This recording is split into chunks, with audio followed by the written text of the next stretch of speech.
Hop, c'est parti pour parler de cette question irrépondable, cette question que je déteste. Comment ça va? Ça va toi?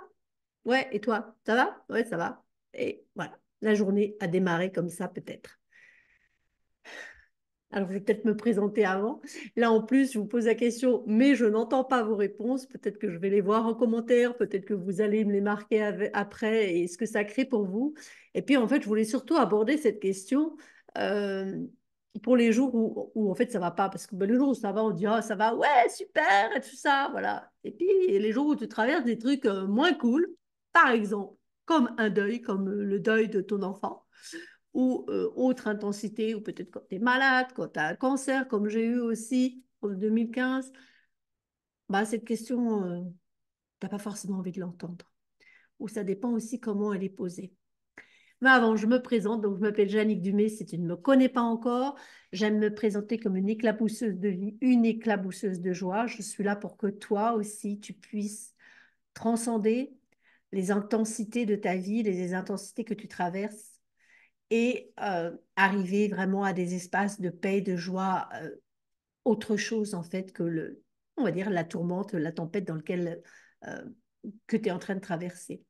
Et puis je suis aussi donc auteur conférencière, donc auteur de plusieurs livres. Il va y avoir encore tellement de jours et puis je vais en lire des passages aujourd'hui parce que justement cette question comment ça va, c'est vraiment quelque chose qui est venu au tout début du deuil de mon fils.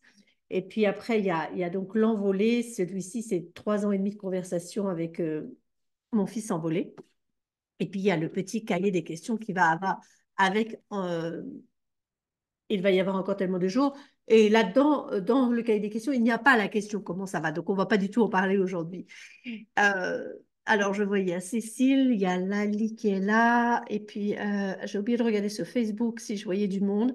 Je vais voir si je fais ces vidéos peut-être en direct sur YouTube. Vous pouvez m'envoyer merci aux nouveaux abonnés, merci à toutes les personnes qui likent mes vidéos. Merci, c'est aussi ça qui aide à leur diffusion.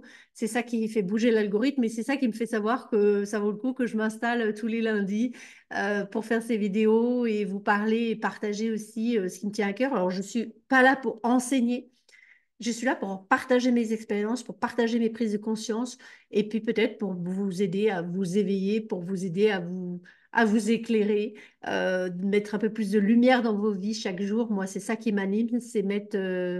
Ah, salut, Talsa, rappelle-moi ton prénom.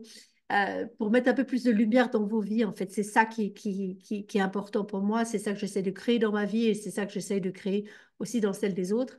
Et c'est vraiment une question que j'ai posée après la mort de mon fils aîné en 2020. C'était qu'est-ce qu'à partir de cette mort, qu'est-ce que je peux créer qui crée plus de paix, de lumière, de douceur dans ma vie et celle des autres. Et c'était une question que je me posais déjà avant. Sauf que à partir de la mort de mon fils, elle a pris une autre dimension et puis que là, j'ai vraiment aussi accepté de recevoir de la lumière et de l'aide de l'au-delà, on va dire. Peut-être qu'avant, j'y étais un peu branchée, mais pas autant. Et ça, c'est ça qui était important.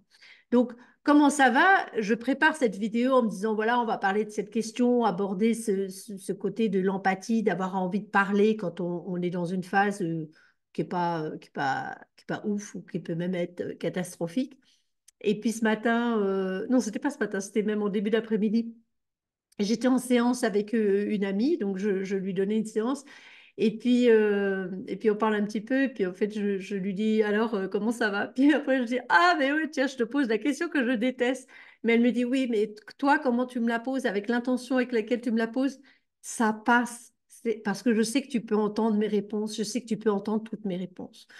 Donc là, je viens parler par rapport à ceux qui posent la question et puis ceux qui reçoivent, qui entendent la question. Donc on est des deux côtés.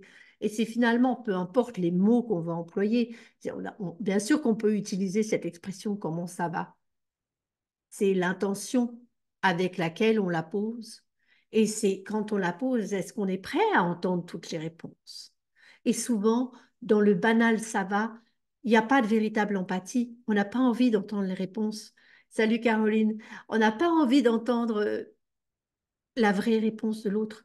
Et parfois aussi, dans cette réponse, oui, on a envie d'entendre peut-être que l'autre a des problèmes parce que ça nous rassure, parce que comme ça, on se dit, ben, il n'y a pas que moi qui ne vais pas bien. Et on n'a pas envie que l'autre nous réponde, mais ça va super bien, je m'éclate. Et oui, quelque part, on n'a pas envie de savoir. Les gens ne veulent pas savoir. C'est ça, en fait. Donc, je vais vous lire quand même quelques extraits de ce qui m'est venu dans ma période donc des 3 premiers mois de deuil de mon fils. Mais par exemple, je sais que c'était aussi une question qui est venue quand moi j'ai eu un cancer. J'ai eu un cancer en 2015, un cancer du sein. Et, et, et c'est vrai que j'avais besoin de vivre d'abord la chose, de déjà recevoir la chose avant qu'on me pose des questions. Comment ça va? Je ne savais pas comment ça allait. Je ne pouvais pas le dire en fait. J'avais pas mal, j'étais inquiète ou pas, j'avais de l'inquiétude, j'avais plein de choses qui me traversaient. Et dans cette phase, on va dire, euh, où je vivais l'expérience, j'étais pas forcément à même de répondre. Et finalement, dans ce ça va, les gens me transmettaient leur inquiétude, leur projection, leur peur, leur propre peur.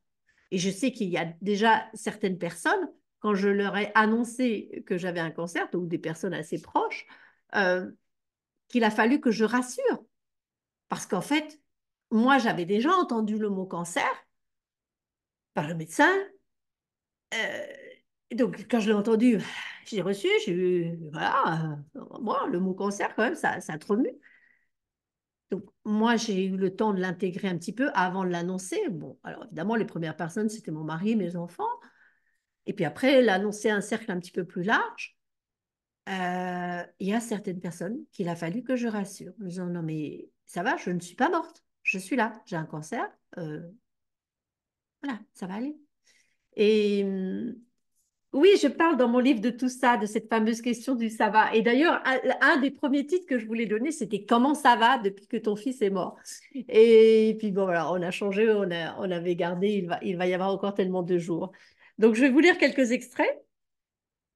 Et c'est pour dire, ben voilà, pareil, quand mon fils aussi était malade, il y a eu beaucoup de gens qui ont voulu l'appeler en se disant, ah là là, on est inquiet, on a envie d'avoir des nouvelles, alors que quand il allait bien, il y avait des gens qui ne prenaient pas forcément de nouvelles. Et lui, il n'avait pas envie de répondre. Il était en train de gérer le cancer, il était en train de gérer ce qu'il était en train de traverser. Et,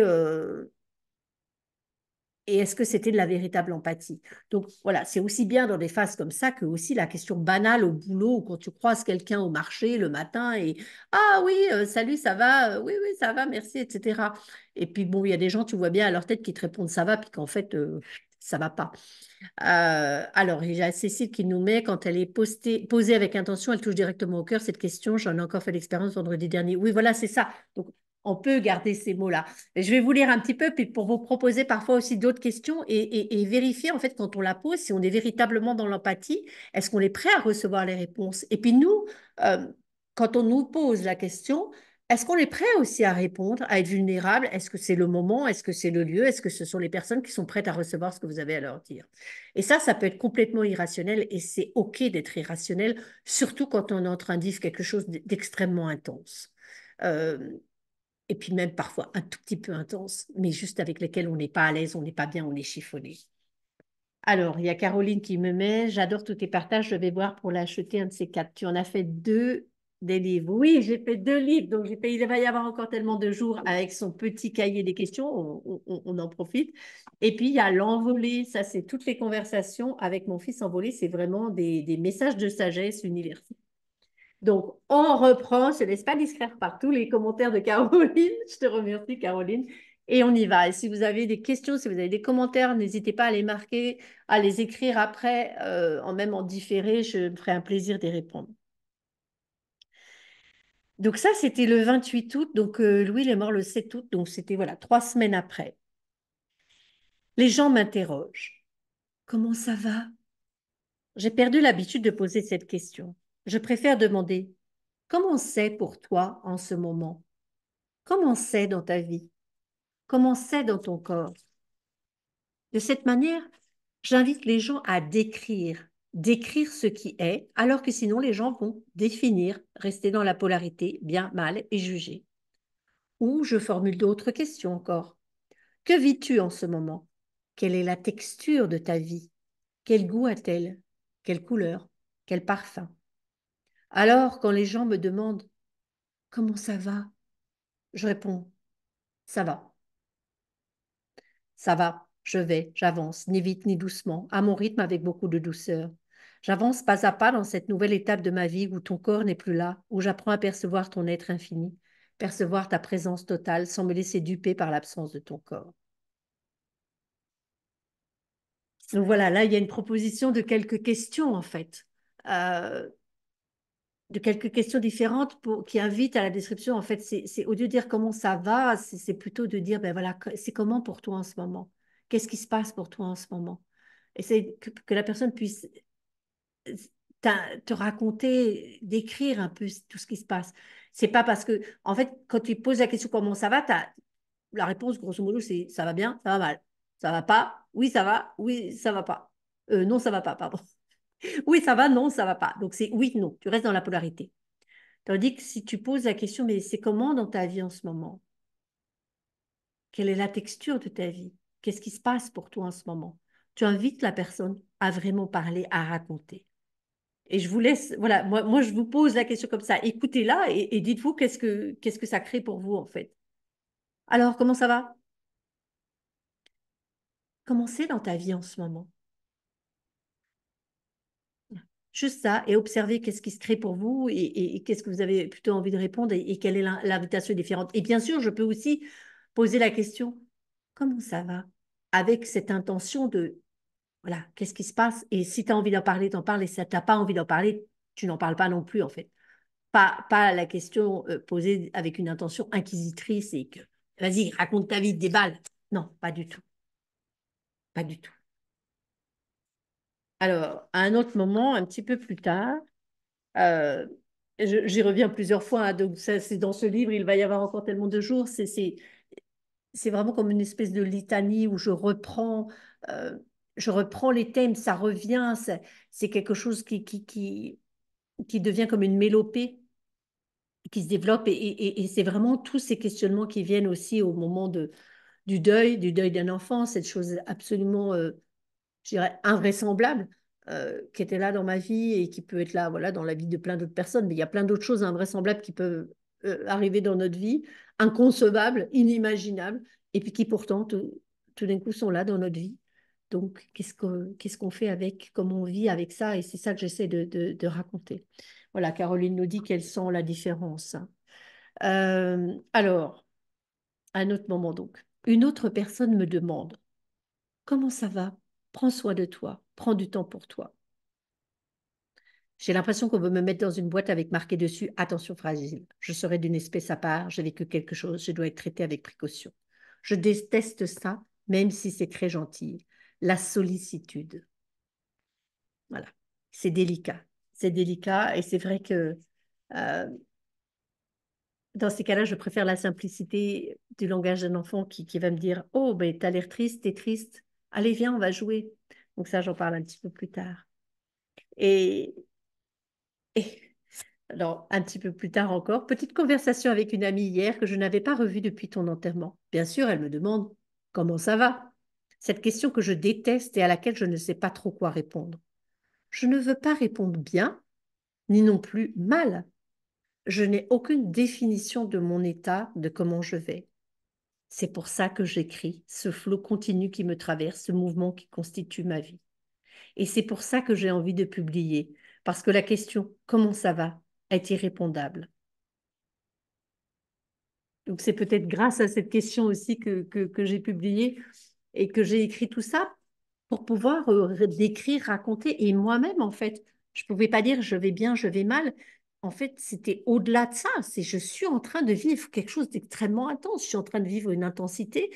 Euh, voilà, peut-être que quand tu es en train de traverser une maladie, une séparation aussi parfois, ou de la maltraitance, plein de choses qui sont difficiles, ou une situation au travail qui est difficile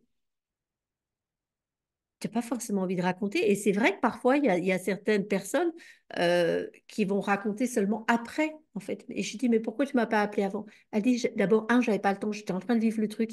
Et honnêtement, ce n'était pas le moment d'en parler parce que j'avais besoin, moi, d'intégrer la chose déjà. Donc, c'est ça. Donc, aussi bien, on peut aller parfois appeler certaines personnes pour leur demander de l'aide, pour demander du soutien, et c'est OK. Et parfois, en fait, quelque part, quand ça va pas très bien et quand on traverse des choses intenses, on a besoin de cette solitude, de cette, un peu de cette retraite, euh, au lieu d'être trop dans la parole. Donc voilà, et c'est d'accord, et donc c'est de respecter ça aussi, que l'autre n'ait pas envie de répondre, qu'il n'ait pas envie de parler à ce moment-là, parce que peut-être que parfois aussi c'est des choses qui ne demandent pas de mots, mais qui demandent peut-être seulement une présence. Donc pour moi, ce qui s'est passé aussi, c'est que donc Louis est mort en août 2020. Voilà, c'était la situation de confinement, donc j'ai eu pas beaucoup de visites non plus, donc j'ai eu pas mal de coups de fil avec ce comment ça va, hein, parce que forcément on n'était pas en présence physique, donc c'était un peu plus compliqué d'offrir une présence par téléphone. Alors, pourquoi j'ai mis un marque-page ici? Non, ça, c'était pas le bon marque-page, ok. Donc, il y en a un autre ici. Alors, j'entends encore un comment ça va de ton ami Axel cette fois. Je ne réponds pas à la question. Je ne vais pas. Je suis. Et je suis le chemin. Je poursuis ma vie. Nous discutons un peu. Axel me raconte que sa grand-mère lui a répondu. Il faut que ça aille à sa question. Comment fais-tu pour tenir? Elle ne se donnait pas d'autre choix. Pour ma part, il n'y a rien qu'il faille. Je ne suis obligée de rien et surtout pas de vivre. Je choisis ou non de vivre. Donc voilà, c'est aussi pour dire je ne vais pas, je suis. Je suis là dans cette expérience, dans cette intensité, avec toutes les émotions qui me traversent, avec, voilà, quand j'avais le cancer, ben, il y avait quand même l'appréhension de la mort, il y avait aussi le fait de suivre des traitements, euh, j'ai eu une opération, donc on est là en train de vivre, en fait en train de gérer déjà le b.a.-ba du quotidien, les premières choses, et parfois c'est seulement ça en fait. Et ça se raconte pas toujours en fait, ça ne se raconte pas toujours. Et alors, intéressant parce qu'un petit peu plus tard aussi, il y a, voilà, la femme m'a simplement demandé, ça va? Sans attendre la réponse. Du coup, je n'ai rien dit. Parce qu'avec cette question, comment ça va, les gens n'ont pas envie que tu leur dises comment tu vas. Ils la posent comme une formalité, par habitude, pour être polis en fin de compte. Si tu commences à leur dire les choses comme elles sont et ce que tu vis vraiment, ils n'ont pas très envie de ta réponse. Comme le livreur l'autre fois qui m'a dit, eh bien, je ne vous demanderai plus de nouvelles. Le livreur, il m'avait demandé comment ça va, et puis je lui ai dit, bah, bof. Il me dit, bah, comment ça? Bah, je dis, bah oui, mon fils est mort. Donc, c'était un livreur qu'on connaissait bien, qui nous voyait depuis 20 ans. Et donc, ben voilà, lui, je lui ai répondu. Puis d'autres personnes, ben, je ne leur ai pas dit non plus. Donc, après, il y a aussi des jours où on a envie de répondre. On se sent dans un espace pour parler, où on sent qu'on va être entendu, où on sent qu'on va être écouté. Et puis, il y a parfois aussi, on a juste envie de répondre parce que ben, on a aussi envie que les gens sachent. On a envie de partager. Et c'est aussi à nous de partager aussi ce qu'on est en train de vivre, pas pour être dans la complainte, euh, juste pour dire, ben voilà, aujourd'hui, c'est pas facile. Aujourd'hui, j'ai pleuré.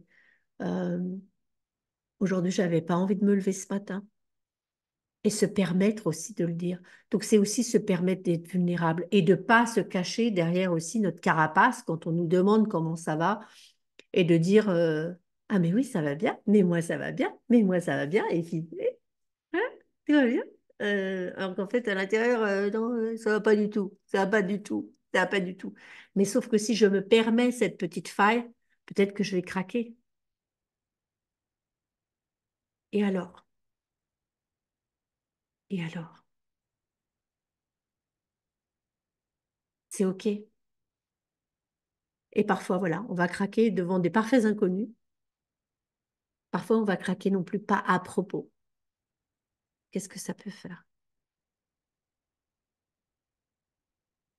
Donc, pour moi, cette question, souvent, comment ça va, quand elle est posée de manière banale, on va dire, elle n'invite pas à cette ouverture.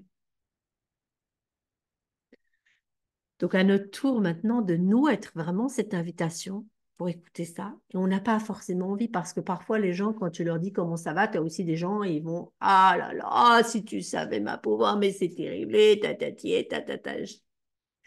Bon, ben, je vais vous laisser, hein, j'ai un rendez-vous, j'ai quelqu'un qui m'attend. Voilà. Voilà. On n'est pas là non plus pour écouter toutes les plaintes et les jérémiades aussi de certaines personnes. C'est toujours une histoire de doser, de trouver l'équilibre, de trouver en fait qu'est-ce qui est juste pour nous. Mais en tout cas, dans des phases de deuil, en particulier un deuil précoce, en particulier, alors tout deuil peut être précoce, hein. Euh, voilà, le deuil d'un enfant qu'on va dire peut-être est le pire ou pas, peu importe. Le comment ça va, s'il est posé à partir d'un espace d'amour, de véritable bienveillance, peut-être qu'on va même pas avoir besoin de répondre verbalement, mais juste s'abandonner en fait. S'abandonner avec vulnérabilité, ça va suffire. S'abandonner avec juste un soupir peut-être, ou juste un sourire, ou les deux. On n'est pas obligé d'aller bien ou d'aller mal. On peut aller bien et mal en même temps. En fait, c'est ça, c'était quelque chose qui m'est venu aussi aujourd'hui, c'était vraiment de dire, mais la joie, c'est pas forcément, la véritable joie, pour moi, elle n'est pas opposée à la tristesse. La joie et la tristesse, elles avancent main dans la main. Parfois, bah, il y a le curseur de la joie, il est très haut, et le curseur de la tristesse, il est très bas. Parfois, les deux curseurs, ils sont au même niveau. Parfois, voilà, on a toutes les émotions à tous les moments, avec des curseurs, comme un synthétiseur, là, donc avec des curseurs à différents niveaux. Mais c'est pas parce qu'on a la joie qui est tout en haut que du coup, il n'y a plus de tristesse. On peut aussi avoir la tristesse qui est là. Et c'est pas parce qu'il n'y a que de la tristesse qu'il n'y a plus de joie. Donc, tout est là. Tout est là. Et avec la question comment ça va, c'est restrictif parce qu'on peut dire, bah, ah bah, ça va bien, ça va mal. Et du coup, soit c'est noir, soit c'est blanc. Ben non, c'est pas comme ça la vie. La vie, c'est pas noir et blanc, c'est plein de nuances de couleurs. C'est pas non plus du gris, c'est des nuances de couleurs. C'est toutes les nuances. Il y a toutes les couleurs dans la vie. Et donc, il y a la couleur de cette joie, de cette paix, parce que je ressens de la lumière, je ressens que mon fils, il est en paix, il y a un dialogue qui s'établit avec lui. Et puis, il y a en même temps, euh, voilà, un truc qui me dit, mais merde, j'ai envie que tu sois là physiquement, pourquoi il n'est plus là? Enfin, voilà, il y a ça qui peut être là en même temps. Et il y a aussi, ben, voilà, dans le cadre d'une maladie, c'est oui, ça va parce que je prends soin de moi, je suis bien suivie par une équipe médicale, je prends des compléments alimentaires, j'ai des soins alternatifs, j'ai plein de gens qui s'occupent de moi. Et en même temps, ben, ouais, ça va pas parce qu'il y a quand même cette épée de Damoclès qui est là et que peut-être que je vais mourir et que ça me fout la trouille et que j'en sais rien. Euh, tout est là en même temps. Voilà, ça va. Bah oui, j'ai mangé aujourd'hui, mais je ne sais pas trop comment je vais payer mes factures demain, hein. Voilà, tout est là en même temps. La joie, la tristesse, la confiance, le doute. Donc c'est accepter que tout soit là. Et qu'est-ce que nous sommes prêts à entendre? Est-ce que nous sommes prêts aussi à ce que l'autre nous parle et est-ce que nous sommes prêts à l'écouter? Parce que finalement, quand l'autre va nous parler, ça va réveiller peut-être des émotions en nous. Et moi, c'est quelque chose aussi que j'ai rencontré parce que certaines personnes euh, qui m'ont un petit peu posé des questions en me disant ah ça va pas, qu'est-ce qui se passe et tout ça et je dis mon fils est mort et en fait pour eux ça a été un bouleversement total parce que ça a réveillé ben, eux certains deuils qu'ils ont vécu ou alors ils sont hypersensibles et donc c'est des gens qui sont absolument pas prêts à entendre des choses comme ça,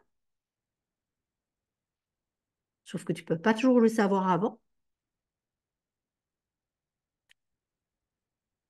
Et puis il y a des gens aussi, ils te demandent comment ça va et tu peux leur parler, leur dire ça va pas très bien, qu'il y a ça et alors ils vont t'enfoncer. Ah ben oui, ma pauvre. Ah mais c'est très dur. Ah mais ça va être encore plus dur.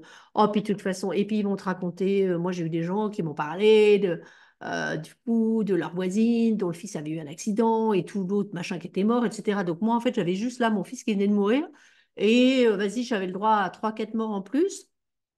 Oui merci, c'est sympa là tu es en train de me remonter le moral, ça me fait du bien, j'adore ça quoi. Donc voilà, c'est peut-être à nous juste de développer aussi notre sensibilité, aussi bien quand nous posons la question que quand on nous pose la question, développer notre sensibilité, développer notre espace en fait d'écoute, d'ouverture et aussi de conscience Donc d'avoir la conscience de, avec telle personne, c'est OK. Là, à ce moment-là, ici, c'est OK.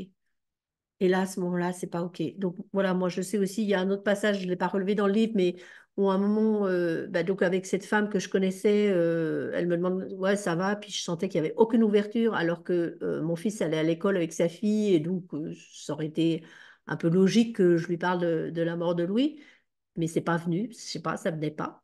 Et puis après, avec la fleuriste que je ne connais pas, ben voilà, je lui ai parlé, je lui ai dit, et c'est venu, et il y a eu une conversation toute simple, mais euh, donc voilà, c'est complètement irrationnel. Et se laisser être irrationnel parce qu'on se laisse guider par la conscience, par notre intuition. Qu'est-ce que je sais ici, là, en se mettant, pardon, on voit pas, les mains sur le cœur, voilà, qu'est-ce que je ressens là? Qu'est-ce qui est juste? Et peut-être que si on pouvait poser cette question, alors, voilà, bon, je suis pas non plus comme ça, je vais pas me promener dans la rue avec les mains sur le cœur, mais symboliquement, de se dire, tiens, ok, quand je vais poser cette question à quelqu'un, j'ai les mains sur le cœur ici. On peut le faire vraiment en posant les mains, mais aussi on peut le faire juste, pas forcément avec le geste, mais avec cette énergie des mains sur le cœur. Comment ça va?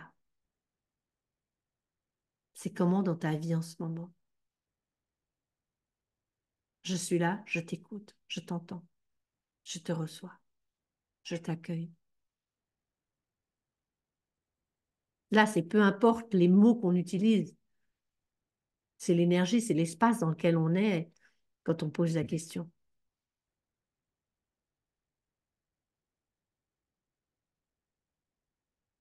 Et nous aussi, après, si c'est à nous qu'on pose la question, c'est pas se fermer quand quelqu'un dit comment ça va, tout m'énerve, j'ai pas envie de répondre. Non, ça va pas. Mais oui, ça va très bien, oui, ça va très bien. Ok, accepter d'être vulnérable et aussi peut-être d'avoir aussi nos mains sur le cœur et de dire peut-être qu'aujourd'hui, je peux laisser un petit peu tomber l'armure, être vulnérable. Et c'est pas forcément tout déballer, mais juste être vrai, être authentique. En ce moment, je traverse une phase délicate et j'ai pas forcément envie d'en parler tout de suite. Mais peut-être qu'à un autre moment, je t'en parlerai. Ça peut être aussi ça la réponse, par exemple. Ça peut être ça aussi, être authentique. J'ai pas de mots pour en parler aujourd'hui. Je sais pas très bien où j'en suis. J'ai plein d'émotions qui me traversent. Peut-être que je reviendrai vers toi. Mais merci de m'avoir posé la question. Ça me touche.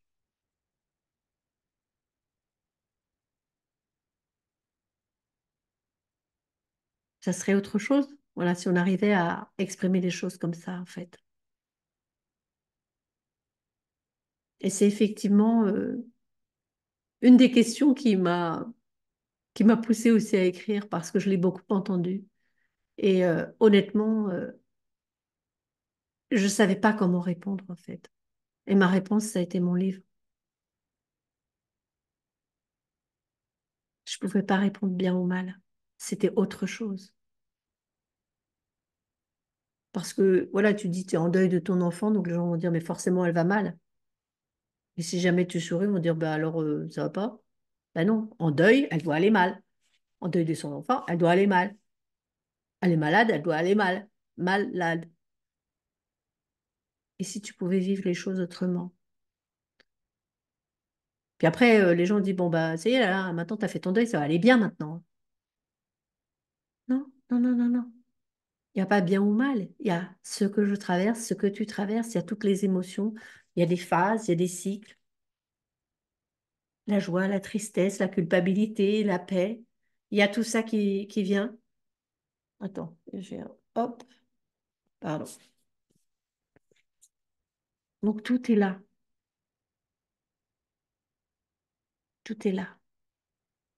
Comment ça va maintenant, après avoir entendu cette vidéo? Et qu'est-ce que vous allez en faire aussi? Et dites-moi ce que ça vous inspire, partagez-moi en commentaire. Qu'est-ce que ça vous inspire? Comment est-ce que ça va peut-être changer quelque chose dans votre vie? Racontez-moi un peu vos expériences. Peut-être vous pouvez vous le dire là dans les semaines qui suivent, dans les mois qui viennent, dans le mois qui vient. Est-ce que est-ce que ça change quelque chose pour vous? Est-ce que euh, vous arrivez à mettre en pratique? Est-ce que l'énergie change en fait? C'est ça. C'est pas forcément les mots que vous allez changer, mais l'énergie change en fait. Être plus dans cette véritable écoute et être plus aussi dans ce véritable partage et être prêt aussi à être plus authentique. Donc, je vous invite à ça. N'oubliez pas que je vous invite le 27, donc c'est mercredi, le 27 mars à 20h30 sur Zoom. Donc, il y a les liens dans ma bio pour fêter avec moi donc les 3 ans de mon livre. Il va y avoir encore tellement de jours. On va souffler les bougies ensemble, donc 3 bougies. Vous pourrez me poser toutes les questions que vous n'avez pas encore osé me poser, peut-être sur ce livre et sur autre chose. Et, euh, et puis rendez-vous du 1er au 4 avril au sommet Écrire, ça transforme ton business avec Wow Édition. Moi, j'interviens le 4 avril à 16h, mais avec plein d'autres intervenantes avant. Si vous envisagez peut-être d'écrire vous aussi, c'est peut-être le moment. Tous les liens sont dans ma bio, aussi bien sur Instagram que sur YouTube, que sur Facebook. Donc, allez-y. Je vous dis à très bientôt. Et je vous dis à la semaine prochaine. Et en tout cas, merci aussi à tous les nouveaux abonnés sur YouTube. Merci à toutes les personnes qui me suivent sur les réseaux. Franchement, ça me fait chaud au cœur. Et je vous dis à très bientôt. Donc, je sais plus, j'arrête. Ah voilà.